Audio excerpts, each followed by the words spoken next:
And once again, welcome. In this segment, I'll introduce what I call the Employee Performance Continuum. In my experience, we typically have three types of performers at any given time on our team: the ascender, the consistent performer, and the poor performer. These are the types of people who make up this continuum, which we'll begin talking about in this lesson segment. Now, if you don't manage people right now, I just want you to kind of think about people that you currently or previously have worked with as we talk about these different types of employees. All right, let's begin. What we're really talking about here are three types of performers on any team. And I want to kind of think about what that means, right? That we always have different types of performers. So everybody that starts in a position starts off at the same place. And then we kind of cruise along on this flat line, right? But eventually we start to see that we have some employees who ascend, they move up, they want to promote, right? We have some employees who stay sort of flatline. They don't really want to promote, but they're interested in their job. They're happy, they're engaged, they like what they do. And then we have people who don't stay flat and they go down. And what do we do with those, right? Their performance dips. So each one of these types of performers requires a different type of coaching. And we've talked about it in our previous course that sometimes we are doing tactical accountability conversations, and sometimes we're doing developmental accountability conversations. And we're also using coaching algebra to really diagnose what someone needs. So if someone on your team is wanting to move up, right? They really, really want to move up. We're going to talk about that in the next video. And what do they need? What do they require as it relates to coaching and the tools to help them do that?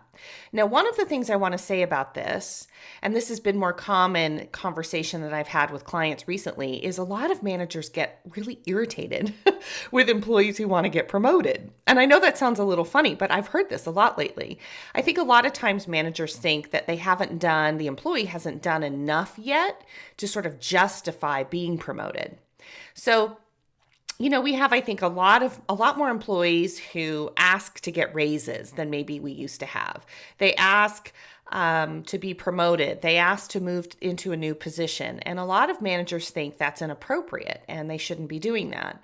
I think it's a really good problem to have anybody who wants to promote. That's a good thing. That's someone who's invested, who's eager. I think if we're seeing too many people who are asking for promotions or a raise who aren't ready, then we have to really evaluate what's going on the team and also really evaluate from a coaching perspective. Do we have clearly established expectations? Do we have rigorous coaching available? Do people believe they're getting developed? And are we giving people really good feedback? Oftentimes people expect to be promoted, and that's because no one's ever told them they're not ready. We sort of think they should just know that. You think about it, we all think we're doing a good job, but here's stuff that you really need to develop. Here's stuff that you could continue to grow on, right? These are things we want to let people know. So we're going to talk about that in our next video. We're going to talk about what to do with these people, these ascending folks. But then we also have our consistent performer, the one who just stays on the line, who always just performs. They also have specific needs. These are really my favorite kinds of employees. These are the people who just get it done, right? They're focused. We love a consistent performer. We love a person who stays with the organization, stays in the same job because they love it and they want to continue to do it. And then we have those folks who drop below the line, who don't perform. And unfortunately for every manager, you're going to have to manage this type of employee. And there gets to be a point where we break off from our coaching relationship and we really just start to manage. And so in that video, we're going to really, really look at that employee. We'll really talk about how to do that, okay? So in summary of the employee performance continuum, we want to remember there's three kinds of employees and three kinds of performance, right? We have employees that are ascending, who are moving forward. They want to get promoted. They want to grow in the organization, and they're showing a lot of interest and promise to do so. We have sort of our average performer, our consistent performer, the person that wants to continue to do well, loves their job, loves the people they work with, doesn't want to get promoted, but is really extremely important to the organization.